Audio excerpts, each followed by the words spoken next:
Okay, so we developed a lot from our preliminary exercise.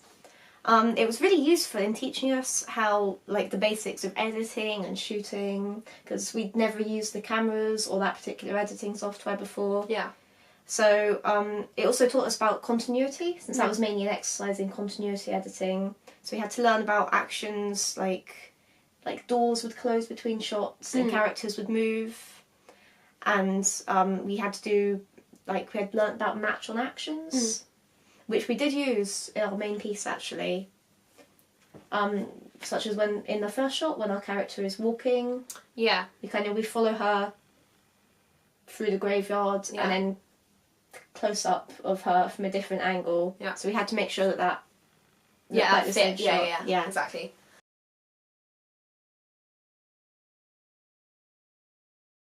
Again, we didn't have camera movement in our preliminary piece, and we experimented a lot more due to that with the tripod movement and jib, which added much more interest. Yeah, it made it interesting. Yeah, and a bit more variation with our kind of camera shots that we used and the kind of the setting up of the shots, instead of just like in our preliminary task where we just kind of used the same sort of shots in each, because we wanted to have two characters at the same kind of level, so, and like, there's kind of doors and close-ups and what have you. So another really good technique we learned from the preliminary was setting up cameras in different positions to record action, like the whole scene, so that we could.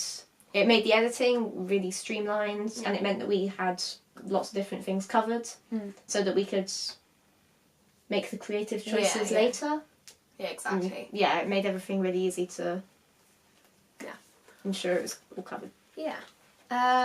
So for production and when we were actually making the film, I think something that I learned a lot was that how to organise like a team, and how to make sure that we were all following the same schedule, and we were all doing what we said we were going to do, So I created a filming schedule, and I kind of, as the producer, I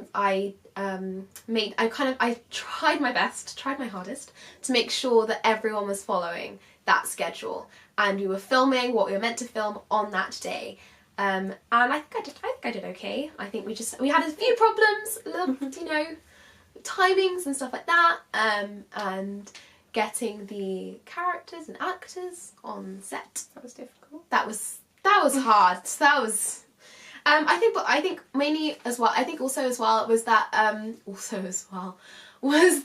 we were filming during school times, so it was really quite hard to get people from other schools, which we had like drama friends and stuff like that, to come in during school time and act. So it was quite difficult. But I think with my schedule, I think I did do okay, because I said that we mainly filmed on like the week. I mean, when we got chances to, Kate and I went out with actors that we had brought, and we went out to the graveyard and filmed most of it there.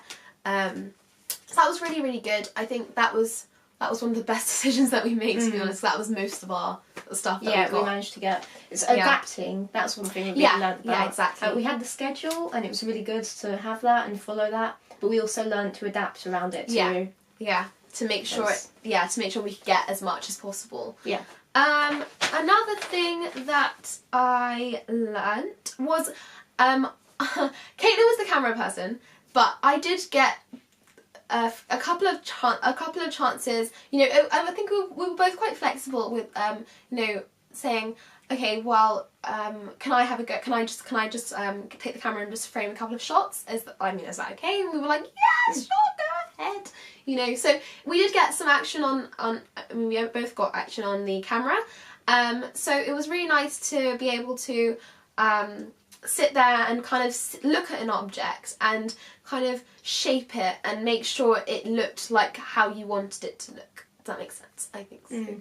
And kind of make sure it fit into our film, making, say, like the gravestones, like a bit even more sinister than they are in person, going down from a low angle, sitting on the floor in the mud at a low angle, and just framing it, making it look a little bit more sinister. So I thought it was making sure they really loom over you, like dark. Yeah, exactly. Yeah. So that was something that I learnt. I mean, especially from from the preliminary task, because we didn't really get a chance to do that kind of thing. I mean, we did, but it was very limited, so, because we were just basically focusing on 2 people, and a doorknob. So, but this is like an evolution of that, yes,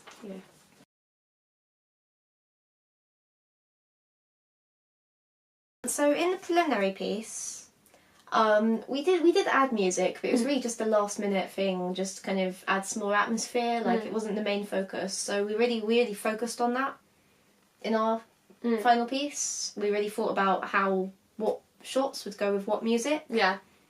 And we really focused on that in the post-production phase of making sure that everything looked good together, things matched, like the actions matched the flow of the music, and that we kind of got everything in time together.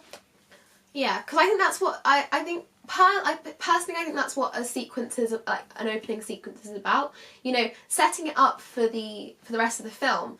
So you want to give the audience you want them to sit there and be like, oh my god, what is this? This is really good. So I thought I had the idea of using an FKA Twigs song, mainly because I like her as an artist, but also because her music is a bit odd, a bit off the wall, and it really fit to what we wanted to do. So we did go through a couple of her songs, and we were like, this one. But we finally chose Preface because it didn't have any lyrics in it. We didn't want to detract from the visuals. We wanted it to be very visual, and then we wanted people to hear this, and it was like, oh my god, this is crazy. So, yeah.